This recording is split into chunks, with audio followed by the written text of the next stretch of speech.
Hello all of you, good morning. तो कैसे हैं आप लोग? ठीक है। तो हमने कल जियोग्राफी का एनसीईआरटी का क्लास 6 का चैप्टर 1 हमने कल कंप्लीट कर दिया। आज हम लोग चैप्टर 2 को कंप्लीट करेंगे और कोशिश करेंगे कि एक ही वीडियो में पूरा चैप्टर खत्म हो जाए। ठीक है। क्लास 6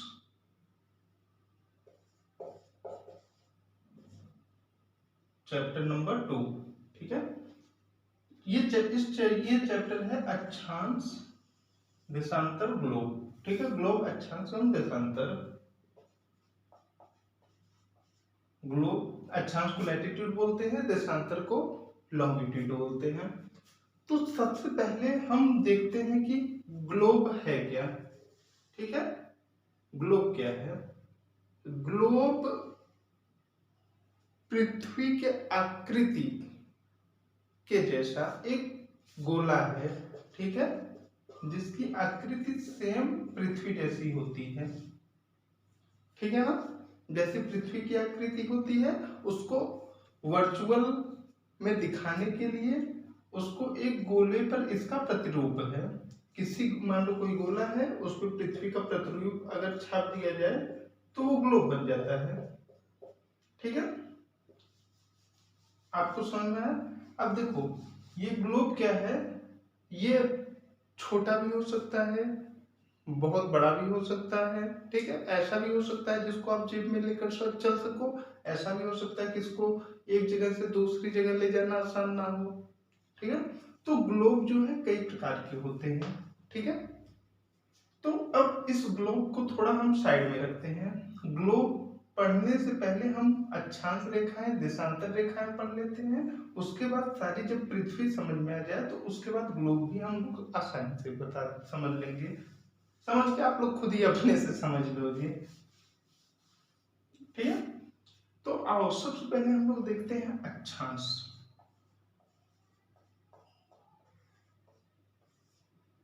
सबसे पहले हम लोग देखते हैं अक्षांश। ठीक है। अब मान लीजिए हमारी पृथ्वी है और पृथ्वी ऐसी नहीं है, पृथ्वी ऐसी है। ठीक है।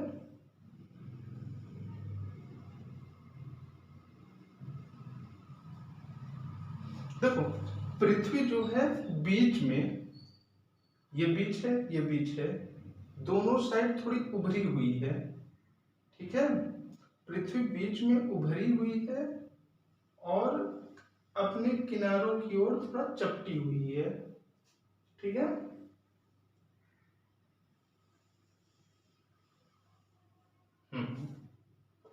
ये मान लो हमारी पृथ्वी है। ठीक है। पृथ्वी दोनों ओर उभरी हुई है, बीच में उभरी हुई है तथा दोनों गोलार्धों में चपटी हुई है। ठीक है। इसी को भूआभास कहते हैं। चलो वो आगे है हमारा टॉपिक है। सबसे पहले हम लोग अक्षांश देखते हैं। अक्षांश क्या है? देखो पृथ्वी को पश्चिम से पूर्व, ठीक है, पृथ्वी को पश्चिम से पूर्व दो बराबर भागों नहीं, पृथ्वी को पश्चिम से पूर्व की ओर मिलाने वाली रेखा को अक्षांश रेखा कहते हैं। ठीक है। पृथ्वी को पश्चिम से पूर्व की ओर, ये पश्चिम है ये पूर्व है। देखो कोई भी मैप है, जैसे ये मान लो एक मैप है। ठीक है। किसी भी मैप में हमेशा हमारे ऊपर का जो भाग होता है वो उत्तर होता है, नीचे का भाग जो होता है वो दक्षिण होता है, पूर्व का भाग जो होता है वो अपने दाहिने साइड का भाग जो होता है वो पूर्व होता है और बाएं साइड का जो भाग होता है वह पश्चिम होता है। ठीक है। तो कोई भी दुनिया का कोई भी मैप उठा लो, चाहे वर्ल्ड का मैप उठा लो, चाहे अमेरिका का मैप उठा लो, चाहे रसिया का मैप उठा लो, चाहे अपने इंडिया का मैप उठा लो, चाहे इंडिया में उत्तर प्रदेश, एमपी, बिहार, इन सब का मैप उठा लो। तो आप कोई भी मैप उठाकर जब अपने सामने रखोगे ना, आप किसी भी दिशा में मुंह कर लो कोई फर्क नहीं पड़ता है। आप कैसे भी हो जाओ कोई फर्क नहीं पड़ता। आपके हमेशा ऊपर का जो भाग होता है, मैप अगर कोई आप मैप देख रहे हैं तो आपके जो ऊपर का भाग होता है वो नॉर्थ होता है। नॉर्थ मतलब उत्तर, एंड से मैं दर्शाया हूं उसको। ठीक है। और इसके जस्ट अपोजिट नीचे का भाग, इसके जस्ट अपोजिट नीचे का जो भाग होता है वो साउथ होता है। इसको मैं एस से दर्शाया हूं, मतलब दक्षिण, इसको उत्तर, इसको दक्षिण, इसको पूर्व, इसको पश्चिम। ठीक है। तो और हमारे जो दाहिने साइड का भाग होता है वो पूरब होता है और इसके जस्ट अपोजिट उत्तर होता है। अब मैप देखकर आप लोग बता लोगे ना, मैप में उत्तर कौन सा है, दक्षिण कौन सा है, पूर्व कौन सा है, पश्चिम कौन सा है। ठीक है। तो अब हम लोग देखते हैं, हम लोग क्या देख रहे हैं, अक्षांश। पृथ्वी को पश्चिम से पूर्व की ओर, ठीक है, ये हम पश्चिम से पूर्व की ओर लाइन खींच रहे हैं कि नहीं खींच रहे हैं, ये पश्चिम है, ये पूर्व है, तो पृथ्वी को पश्चिम से पूर्व की ओर मिलाने वाली रेखा को अक्षांश रेखा कहते हैं। ठीक है, इतना समझ में आया। ठीक है, और ये एक नहीं है, ये पूरे पृथ्वी पर है। ठीक है, अभी बताएंगे कितनी है।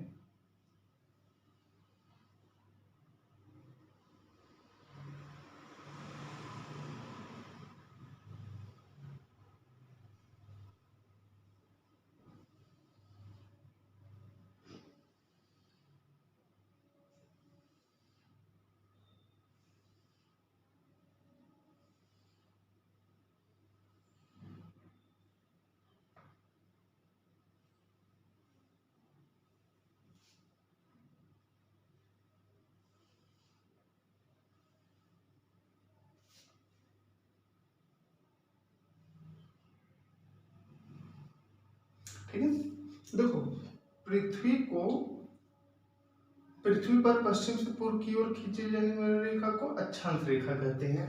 ठीक है, अब इसके अक्षांश रेखा, अक्षांश रेखा, अब देखो, अब आओ हम लोग देखते हैं विषुवत वृत्त।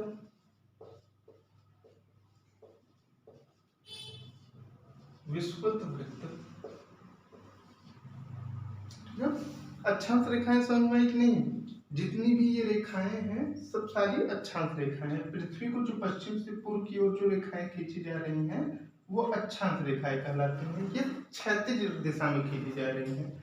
ठीक है ना, ये ध्यान रखना, ये क्षैतिज, क्षैतिज मतलब ऐसे ऐसे, ऊर्ध्वाधर मतलब ऐसे ऐसे। ठीक है, तो पृथ्वी पर पश्चिम से पूर्व की ओर खींचे जाने वाली रेखा को हम अक्षांश रेखा कहते हैं। ठीक है, अब आओ हम विषुवत रेखा देखते हैं। तो पृथ्वी को दो बराबर भागों में बांटने वाली रेखा, ठीक है, पृथ्वी को दो बराबर भागों में बांटने वाली रेखा को हम विषुवत रेखा कहते हैं। ठीक है, पृथ्वी को दो बराबर भागों में बांटने वाली रेखा को हम विषुवत रेखा कहते हैं। चाहे इसको विषुवत वृत्त बोल लो, चाहे रेखा बोल लो, बात एक ही है। ठीक है, ये अक्षांश रेखा तो है ही, लेकिन कुछ कुछ रेखाओं को हम विशेष रेखा मानते हैं, इसीलिए उनका हम नामकरण कर दिए हैं। तो ऐसी कुछ रेखा है, जैसे विषुवत रेखा है, कर्क रेखा है, मकर रेखा है, उत्तरीय ध्रुव वृत्त है, दक्षिणीय ध्रुव वृत्त है। इन सभी के बारे में हम एक एक करके देखते हैं, पहले एक एक चीज को समझते चलते हैं। ये सारी अक्षांश रेखाएं ही हैं। ठीक है, तो पृथ्वी को पश्चिम से पूर्व की ओर मिलाने वाली रेखा को हम अक्षांश रेखा कहते हैं। ठीक है, और ये उत्तरी और दक्षिणी गोलार्ध में विस्तृत है, मतलब पूरे पृथ्वी पर विस्तृत है। ठीक है, देखो अब विषुवत वृत्त किसे कहते हैं। पृथ्वी को दो बराबर भागों में, पृथ्वी को दो बराबर भागों में बांटने वाली रेखा को विषुवत वृत्त कहते हैं। इसे प्रधान रेखा भी कहते हैं। ठीक है, इसको प्रधान रेखा भी कहते हैं, प्रधान रेखा। ठीक है, तो देखो, अब ये मान लो हमारी पूरी पृथ्वी है और ये हमारे सारे अक्षांश रेखाएं हैं। ठीक है, ये हमारा पूरा अक्षांश रेखा है। ठीक, ये हमारा पूरा अक्षांश रेखा है। तो सबसे पहला जो अक्षांश रेखा, पहली जो अक्षांश रेखा है, ये पृथ्वी को दो बराबर भागों में बांट रही है। ये मान लो हमारी पृथ्वी है, पृथ्वी को ये दो बराबर भागों में बांट रही है। ठीक है, इसके उत्तर के भाग को हम उत्तरी अक्षांश कहते हैं। उत्तरी अक्षांश, ठीक है। और इसके दक्षिण के भाग को हम दक्षिणी अक्षांश कहते हैं, ठीक है। आई बात समझ में? देखो ये पृथ्वी को दो बराबर भागों में बांट दिया, ये मान लो, ये देखो,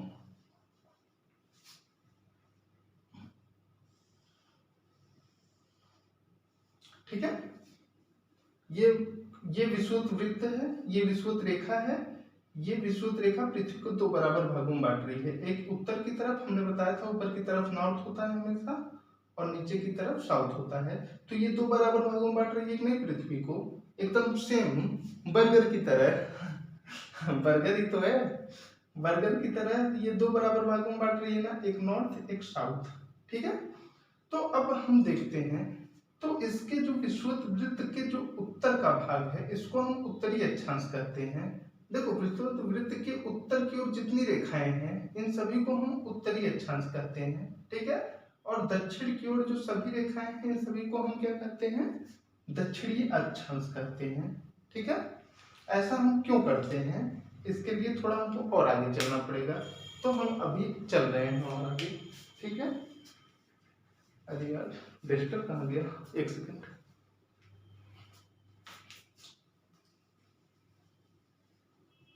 ठीक, तो विषुवत वृत्त के उत्तर की ओर हम उत्तरी अक्षांश कहते हैं और दक्षिण की ओर के अक्षांश को हम दक्षिणी अक्षांश कहते हैं, ठीक। इतनी ही बात आई समझ में,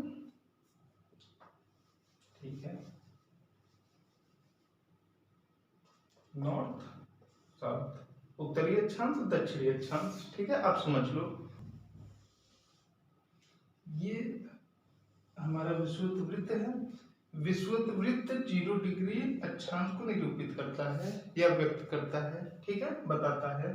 विषुवत वृत्त यहाँ से दोनों तरफ के ध्रुवों के बीच की दूरी, मतलब विषुवत वृत्त से दोनों उत्तरी तथा दक्षिणी गोलार्ध के बीच की दूरी पृथ्वी के चारों ओर पृथ्वी के वृत्त का 1/4 होता है। आई समझ में बात? नहीं आई, कोई दिक्कत नहीं, फिर से समझो। देखो विषुवत रेखा से या विषुवत वृत्त से जो दोनों ध्रुवों के बीच की दूरी पृथ्वी के चारों ओर के वृत्त का 1/4 होता है। एक भाग ये हो गया, एक भाग ये हो गया, एक भाग ये हो गया, एक भाग ये हो गया, समझ रहे हो।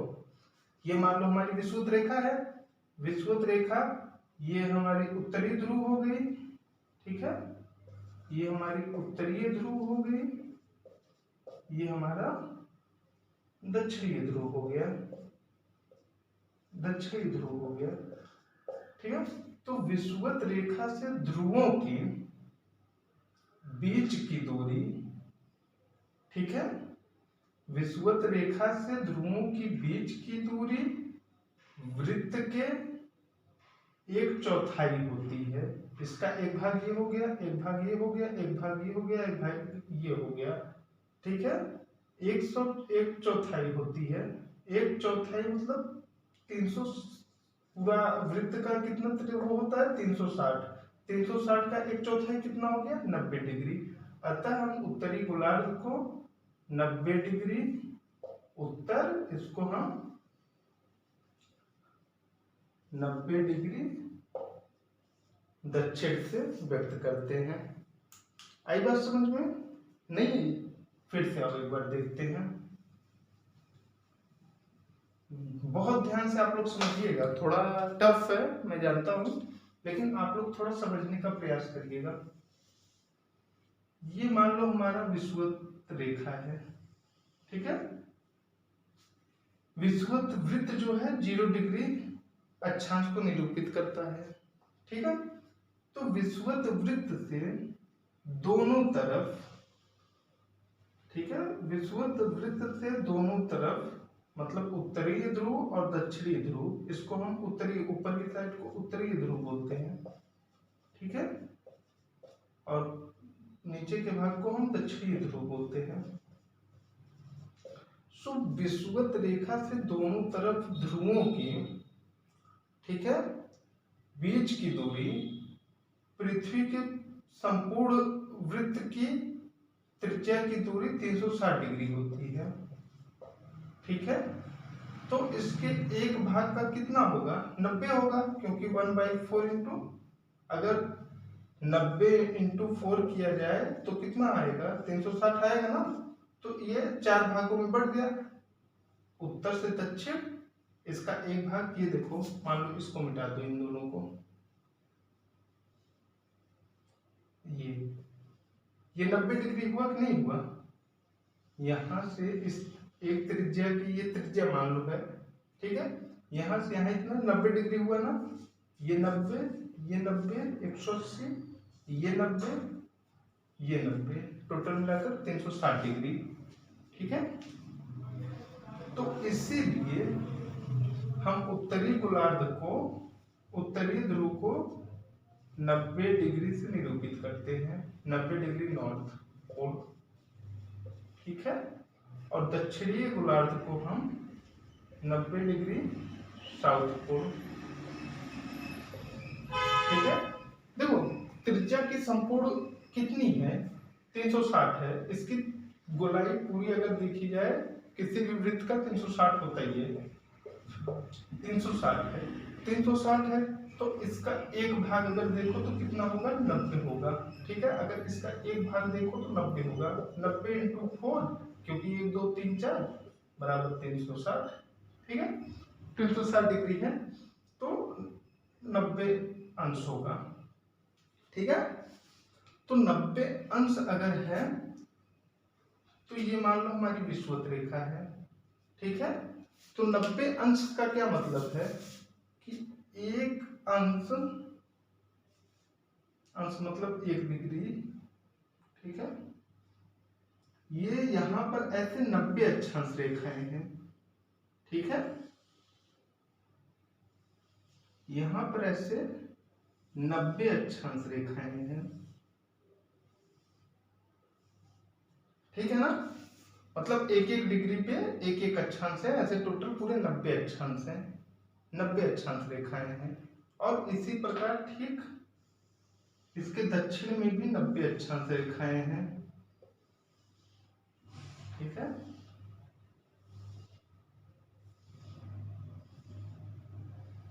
इसी तरह इसको बीच वाले को मिटा दो, ये समझाने के लिए मैं बता रहा था। अब इसकी यहाँ पर कोई काम नहीं है। ठीक है,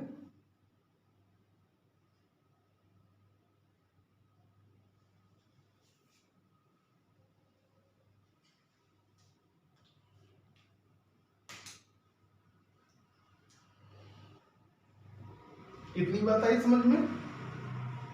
ठीक है, ये टोटल 90 है, ये मान लो 10 20 30 40 50 ऐसे ऐसे जाके 90 डिग्री। ये मान लो 20 40 60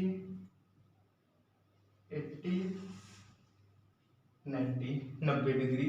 ठीक है, तो ऐसे ऐसे जैसे हम यहाँ विषुवत वृत्त, इसको हम विषुवत वृत्त को 0 मानते हैं, ऐसा हमने मान लिया है। यहाँ से अपने शुरू करते हैं, इसके बाद का एक, इसके बाद का मान लो कोई ये अक्षांश है 1, इसके बाद 2 3 4 5 6 7 ऐसे ऐसे हम 90 डिग्री अक्षांश तक जाते हैं।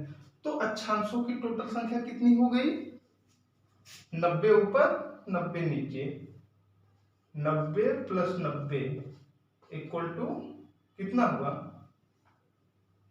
180 प्लस 1, प्लस 1 कौन सी है, प्रधान वाली, विषुवत वृत्त वाली, तो टोटल 181। तो अक्षांशों की अगर आपसे कोई पूछे तो अक्षांश कितने हैं, तो अक्षांश रेखाएं 181 है। ठीक है, और अक्षांश रेखाएं किसे कहते हैं, ठीक, अक्षांश रेखाएं किसे कहते हैं, तो पृथ्वी को, पृथ्वी पर पश्चिम से पूर्व की ओर मिलाने वाली रेखा को अक्षांश रेखा कहते हैं। ठीक है, विषुवत वृत्त किसके कहते हैं, पृथ्वी को 2 बराबर भागों में बांटने वाली रेखा को विषुवत वृत्त कहते हैं। इसको 0 डिग्री से हम दर्शाते हैं। ठीक है, और विषुवत वृत्त के उत्तरी गोलार्ध में स्थित सारे अक्षांशों को उत्तरी अक्षांश कहते हैं और इसके दक्षिणी भाग में स्थित सारे अक्षांशों को हम दक्षिणी अक्षांश कहते हैं। ठीक है, इनकी टोटल संख्या 181 है क्योंकि 90 ऊपर है और 90 नीचे है, एक प्रधान 181 है। ठीक है, तो इतना हमने देखा। अब आओ हम थोड़ा और आगे चलते हैं।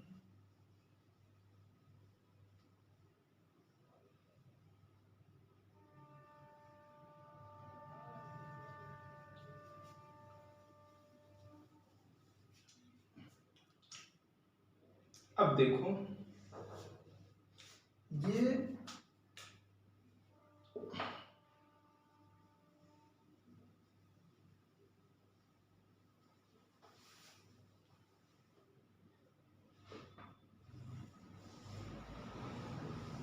मान लो पृथ्वी है। ठीक है, ये विषुवत रेखा है। ठीक, इसके उत्तरी गोलार्ध में स्थित अक्षांशों को उत्तरी अक्षांश, दक्षिणी गोलार्ध में स्थित अक्षांशों को दक्षिणी अक्षांश कहते हैं। इसको 0 डिग्री से हम निरूपित करते हैं। ये हमारा नॉर्थ पोल है, ये हमारा साउथ पोल है। ठीक है, ये 90 डिग्री नॉर्थ है, ये 90 डिग्री साउथ है। ठीक, तो अब देखो हमने पढ़ा कि ऊपर की ओर 90 अक्षांश है, नीचे की ओर 90 अक्षांश है। तो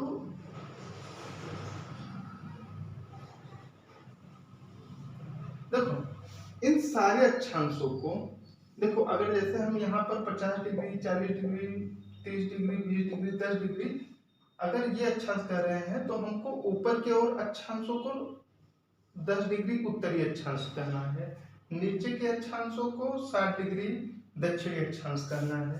ठीक है, तो क्यों?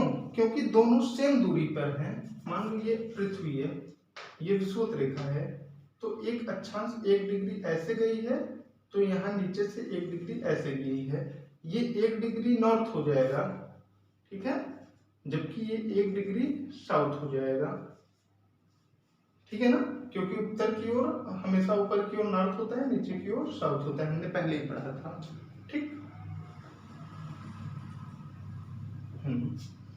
तो ये यहां से ये विषुवत वृत्त से ऊपर 23.5 अंश 1/2 23.5 अंश उत्तरी अक्षांश को हम कर्क रेखा बोलते हैं।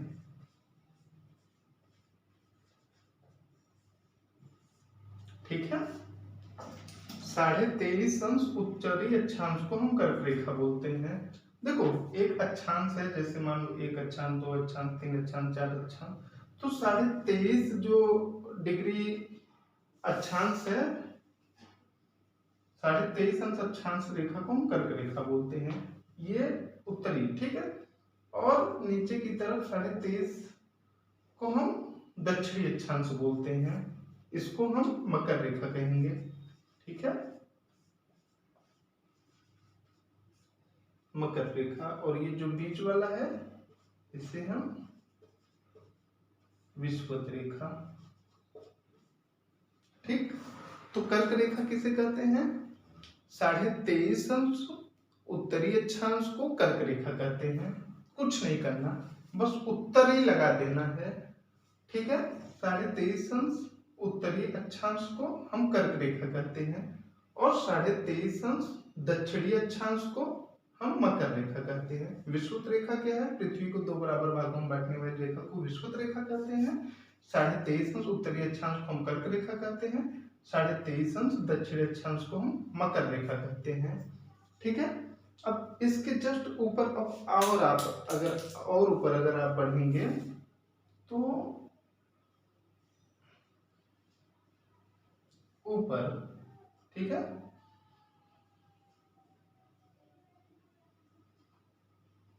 छठा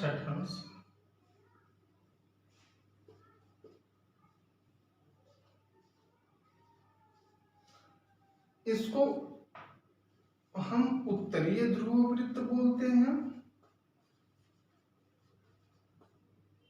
इसको हम दक्षिणीय ध्रुव वृत्त बोलते हैं।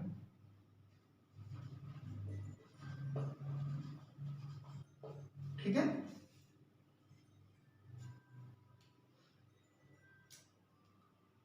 इतनी ये बात आई समझ में। विषुवत रेखा किसे कहते हैं? कर्क रेखा 23.5 डिग्री उत्तरी अक्षांश को हम कर्क रेखा कहते हैं, 23.5 डिग्री दक्षिणी अक्षांश को हम मकर रेखा कहते हैं। उत्तरी ध्रुव वृत्त किसे कहते हैं? उत्तरी ध्रुव वृत्त 66 डिग्री उत्तरी अक्षांश को हम उत्तरी ध्रुव वृत्त कहते हैं, 66 डिग्री दक्षिणी अक्षांश को हम दक्षिणी ध्रुव वृत्त कहते हैं। ठीक है। उसके बाद 90 डिग्री उत्तरी अक्षांश को हम उत्तरी ध्रुव, 90 डिग्री दक्षिणी अक्षांश को हम दक्षिणी ध्रुव कहते हैं। ये पूरी बात समझ में आई। अगर कोई आपसे पूछे विषुवत रेखा क्या है, कर्क रेखा क्या है, मकर रेखा क्या है, उत्तरी ध्रुव वृत्त क्या है, दक्षिणी ध्रुव वृत्त क्या है, तो आप लोग अच्छे से बता लोगे। ठीक है।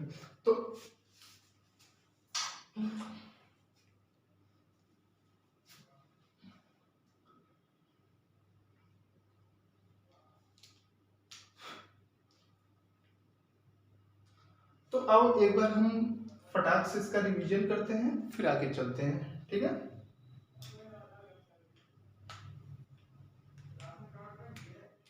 देखो, सबसे पहले हमने क्या पढ़ा? अक्षांश क्या है? अक्षांश क्या है?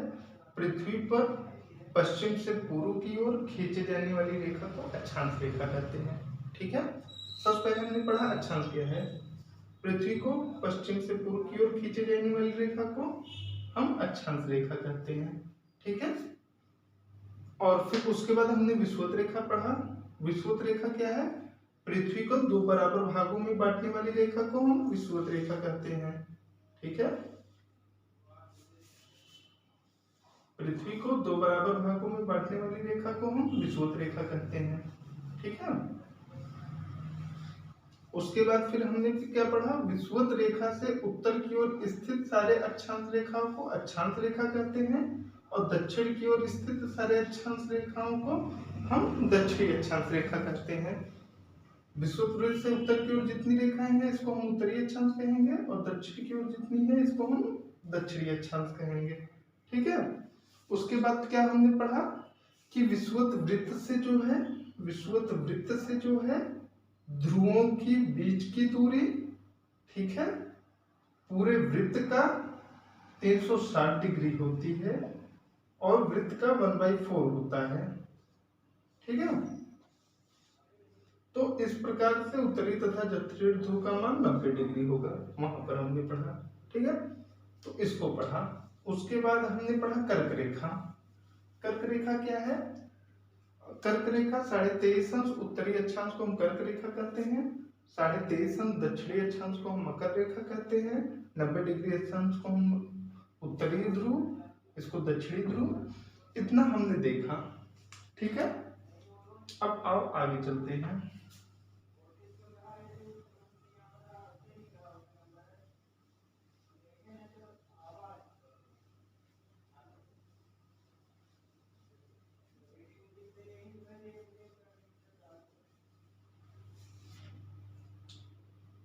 देखो, अब आगे अक्षांश रेखा से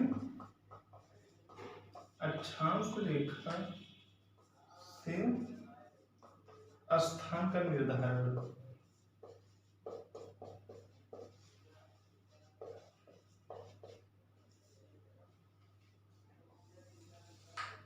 देखो, ये मान लो हमारी पृथ्वी है, और ये सब सारे अक्षांश रेखाएं हैं। ये विषुवत अक्षांश हो गया, ऐसे ऐसे ऐसे ये कर्क या मकर।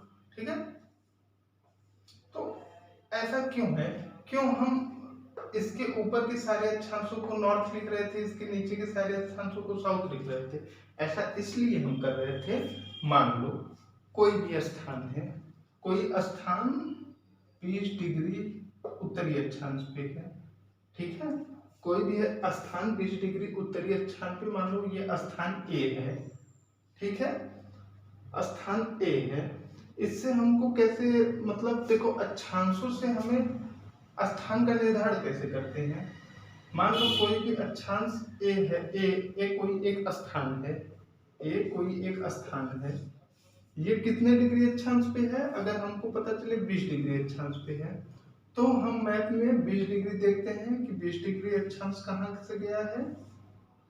अच्छा, ये यहाँ पर है, तो हम आसानी से उस स्थान की जानकारी हासिल कर सकते हैं।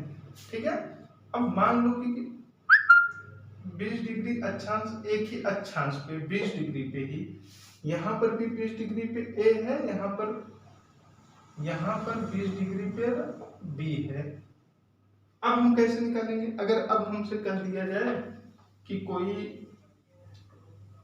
कोई एक स्थान उत्तरी गोलार्ध में जो है, ठीक है, ए है और बी है, 20 डिग्री उत्तर 20 डिग्री दक्षिण, इसीलिए हम ना 20 डिग्री नॉर्थ 20 डिग्री साउथ कहते हैं इसको। इसीलिए नॉर्थ और साउथ का कॉन्सेप्ट हम कहते हैं, ठीक है, कि एक ही डिग्री पे, एक ही मतलब 20 डिग्री पे कोई स्थान ए भी हो सकता है, कोई स्थान बी भी हो सकता है, क्योंकि ये मान लो 0 है, 0 डिग्री अक्षांश है। इन दोनों साइड पे एक एक से शुरू होता है, एक एक काल्पनिक मान लेते हैं, जैसे 1 1 2 2, ऐसे दोनों साइड 90 डिग्री तक जाएगा, तभी तो ये वाला अच्छा 90 डिग्री होगा, ये 90 डिग्री होगा, और 90 90 को मिलाकर 180 होगा, और इसको 1 प्लस जोड़ देंगे तो 181 हो जाएगा, ठीक है। तो अगर कोई आपको कहे कि 15 डिग्री अक्षांश पे ए है और नीचे भी 15 डिग्री अक्षांश पे बी है, तो यहाँ पर स्थान निकालना हमको बहुत कठिन हो जाएगा। लेकिन अगर हमको कोई कह दे 15 डिग्री उत्तरी अक्षांश पे ए है और 15 डिग्री दक्षिणी अक्षांश पे बी है, तो हम आसानी से समझ जाएंगे दक्षिणी मतलब यहाँ बी नीचे है, ए ऊपर है, ठीक है। इतनी बात आई समझ में? हाँ, तो हम स्थान का निरूपण ऐसे ही करते हैं, ठीक है।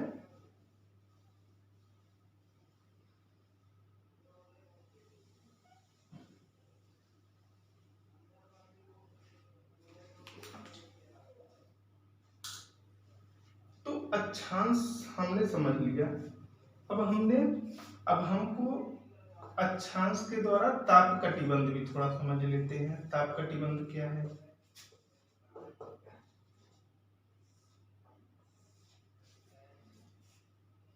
कि देशांतर पढ़ने फिर ताप कटिबंध पढ़ें क्या? अच्छा नहीं, ताप कटिबंध तो पढ़ लेते हैं। देखो ये 0 डिग्री है, ये 23.5 नॉर्थ। ये कौन सी रेखा है? इसका नाम क्या है? कर्क रेखा, ठीक है। 23.5 साउथ, इसका क्या नाम है? मकर रेखा, ठीक। तो देखो कर्क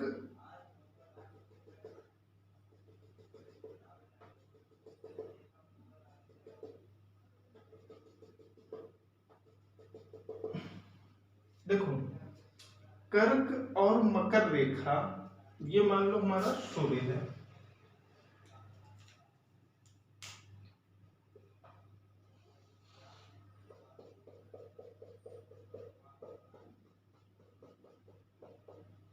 ठीक है। ये मान लो हमारा सूर्य है और ये प्रकाश दे रहा है,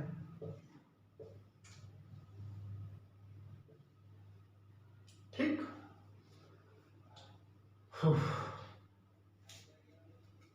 ठीक है ना। तो हम देखते हैं ताप कटिबंध। पहला, कर्क एवं मकर रेखा के बीच, ठीक है, कर्क एवं मकर रेखा के बीच सूर्य का ताप, ठीक है, सूर्य का ताप या सूर्य वर्ष में एक बार जरूर सर के ऊपर आता है, ठीक है। कर्क एवं मकर रेखा के बीच सूर्य वर्ष में एक बार जरूर सर के ऊपर आता है, जिस कारण यहाँ पर उष्मा अधिक प्राप्त होती है, ठीक है। देखो पृथ्वी सूर्य के चारों ओर चक्कर लगा रही है, ठीक है, और अपने अक्ष पे भी घूम रही है। तो सूर्य जो है ये कर्क और मकर रेखा के बीच, ठीक है, वर्ष में एक बार जरूर सर के एकदम ऊपर आएगी, जहां से सीधा प्रकाश प्राप्त होगा। ठीक है। तो इस कारण यहाँ पर ऊष्मा अधिक प्राप्त होती है, ठीक है, इसीलिए यहाँ पर गर्मी अधिक होती है। इसी कारण इसको हम उष्णकटिबंधीय क्षेत्र कहते हैं, उष्णकटिबंध।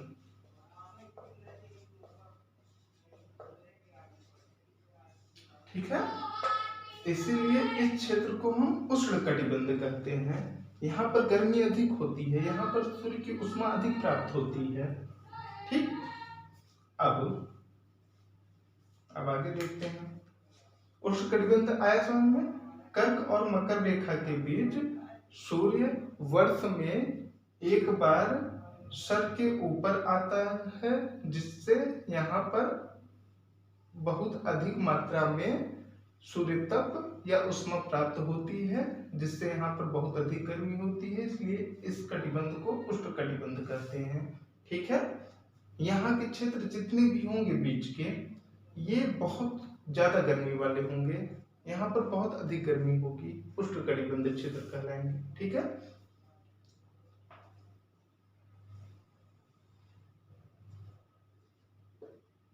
देखो ऐसा क्यों हो रहा है, ऐसा इसलिए हो रहा है कि सूर्य का प्रकाश यहाँ पर डायरेक्ट आ रहा है। ठीक है, अब आगे चलो।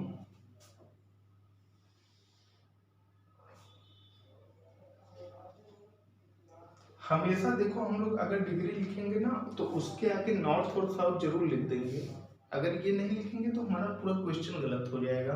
ठीक है, तो अब आओ आगे देख लेते हैं हम। आगे क्या है, ये आगे उत्तरीय ध्रुव वृत्त है, इसको हम दक्षिणीय ध्रुव वृत्त कहते हैं।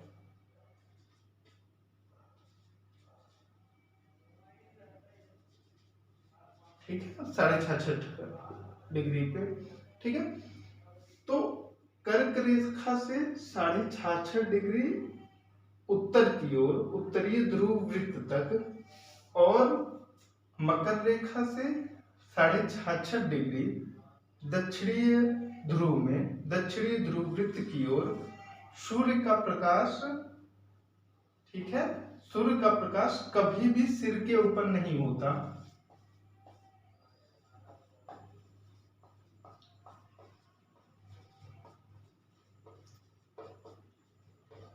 ठीक है ना, देखो यहाँ पर कर्क और मकर रेखा के बीच सूर्य का प्रकाश वर्ष में एक बार जरूर हमारे ऊपर आता था।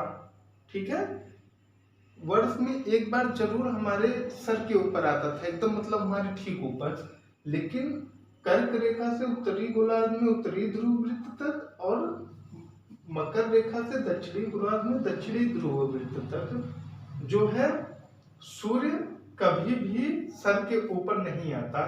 ठीक है, इस कारण यहाँ पर मध्यम गर्मी पड़ती है। ठीक है, मध्यम गर्मी, यहाँ पर भी मध्यम गर्मी पड़ती है, इसलिए इस क्षेत्र को हम क्या कहते हैं, शीतोष्ण कटिबंध क्षेत्र। ठीक है,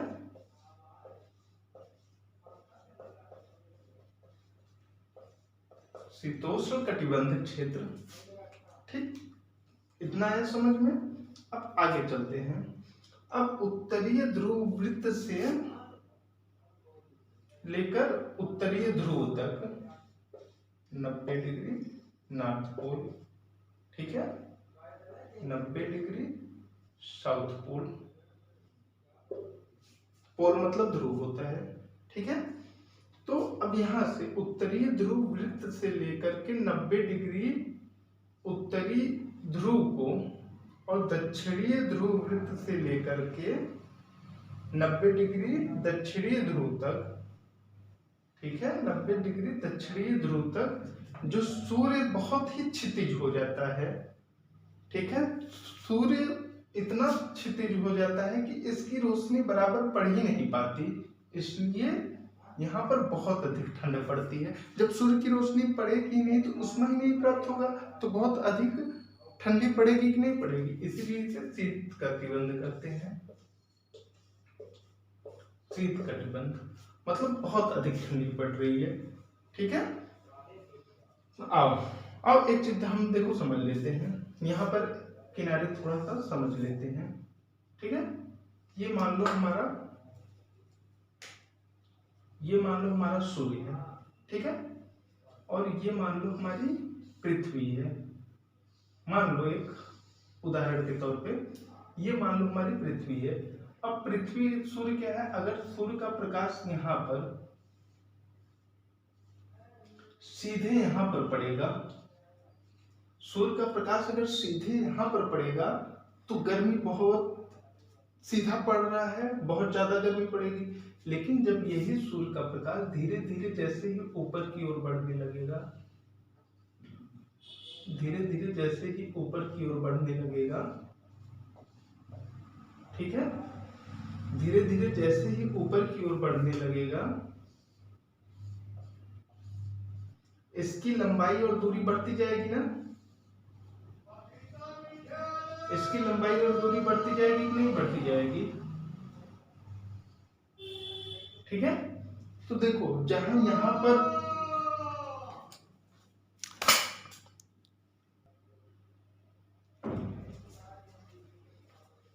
तो देखो जो सूर्य का प्रकाश यहाँ पर पड़ रहा है, यहाँ पर वो सीधा पड़ रहा है, इसलिए यहाँ पर इसको कम लंबाई तय करनी पड़ रही है, सूर्य के प्रकाश को कम लंबाई दूरी करनी पड़ रही है, और क्षेत्रफल भी कम है। जैसे यहाँ से सूर्य का प्रकाश निकला, इसको एक तो लंबाई कम तय करनी पड़ी और इसका क्षेत्रफल भी कम है, ये इतने पे ही पूरा पड़ेगी, ठीक है। लेकिन अब यहाँ से अगर यहाँ पर आना हो तो इसका एक क्षेत्रफल भी ज्यादा हो जाएगा और इसका लंबाई भी ज्यादा हो जाएगा, ठीक है। जैसे यहाँ पर क्या है, ये इतने क्षेत्र को ले रही है, ये यहाँ से यहाँ तक को प्रकाशित कर रही है, प्रकाश उतना ही है लेकिन प्रकाश ये इतनी दूरी को पहुंचा रही है। लेकिन यहाँ पर क्या है, प्रकाश यहाँ भी उतना ही है लेकिन ये बहुत छोटे क्षेत्र को, जब एक ही क्षेत्र में बहुत अधिक प्रकाश हम डाल देंगे, यहाँ पर देखो एक ही क्षेत्र में जब अधिक प्रकाश पड़ेगा तो यहाँ पर क्या होगी, गर्मी हो जाएगी। लेकिन यहाँ का ये वाला जो प्रकाश है, ये जो प्रकाश है ये अपने काफी क्षेत्रों को कवर करती है, ठीक है, थोड़ा सा नहीं ऐसे फैल जाती है। जैसे कोई मान लो आप टार्च है, ठीक है, जैसे मान लो ये हमारा ये आईना है या ये कोई वस्तु है, ये टार्च है। टार्च को अगर आप सीधे मारोगे, ठीक है, तो पूरा प्रकाश थोड़े से क्षेत्रफल पे, पूरा प्रकाश थोड़े से ही क्षेत्रफल पे रह जाएगा, ठीक है। जैसे कि ये मान लो कोई एक टार्च है, ठीक है, ये मान लो कोई टार्च है, इससे प्रकाश निकल रहा है, और ये कोई हमारा एक ऑब्जेक्ट है, ठीक है, इससे प्रकाश अगर डायरेक्ट टकरा रहा है तो क्या पूरे एक ही क्षेत्रफल पे रह जाएगा। लेकिन यही अगर ये ऑब्जेक्ट, इस ऑब्जेक्ट को थोड़ा हम ऐसे करते हैं, ठीक है, ये हमारा मान लो टॉर्च है, इस ऑब्जेक्ट को ऐसे कर दे, अब जो प्रकाश मिलेगा अब वो फैल जाएगा। यही जो हमारा ऑब्जेक्ट है ऐसे था, अब प्रकाश मार रहे हैं तो पूरा एक ही जगह पे जा रहा था। लेकिन अगर ऐसे थोड़ा सा इसको ऐसे कर दे, ऐसे कर अब प्रकाश करेंगे तो अब प्रकाश काफी दूर तक फैलेगा, समझ रहे हो ना। तो यहाँ पर जो प्रकाश सीधे आ रहा था तो यहाँ पर अगर जब इन 23.5 डिग्री नॉर्थ और 23.5 डिग्री साउथ पे जब पड़ रहा था, मतलब कर्क और मकर रेखा के बीच में, तो उसमें बहुत अधिक प्राप्त हो रही थी। लेकिन जैसे इसके ऊपर हम थोड़ा सा बढ़ते हैं उसमें और कम हो जाती है, जैसे थोड़ा और हम नीचे बढ़ते, ऊपर बढ़ते हैं, नीचे बढ़ते हैं, उसमें और भी कम हो जा रही थी। तो इसलिए पृथ्वी को 3 ताप कटिबंधों में बांटा गया है, एक उष्ण कटिबंधीय क्षेत्र, शीतोष्ण कटिबंधीय क्षेत्र और शीत कटिबंधीय क्षेत्र, ठीक है। तो उष्ण कटिबंधीय क्षेत्र हम किसे कहते हैं, कर्क और मकर रेखा के बीच के क्षेत्र को, जहां पर सूर्य वर्ष में एक बार सर के ऊपर जरूर आता है, इसलिए वहां पर उष्मा अधिक प्राप्त होती है, इसलिए उसको उष्णकटिबंधीय क्षेत्र कहते हैं। लेकिन जैसे ही हम कर्क रेखा से उत्तरी ध्रुव वृत्त की ओर और मकर रेखा से दक्षिणी ध्रुव वृत्त की ओर जाते हैं तो सूर्य का प्रकाश कभी भी सर के ऊपर नहीं आता, इस कारण यहाँ पर मध्यम गर्मी पड़ती है, ठीक है। और इसके बाद जब हम उत्तरीय ध्रुव वृत्त से 90 डिग्री साउथ पोल की ओर या 90 डिग्री नॉर्थ पोल की ओर जाते हैं तो सूर्य का प्रकाश एकदम क्षितिज हो जाता है, इसलिए हमको और भी प्राप्त नहीं होता, और भी वो प्राप्त नहीं होता। ठीक है,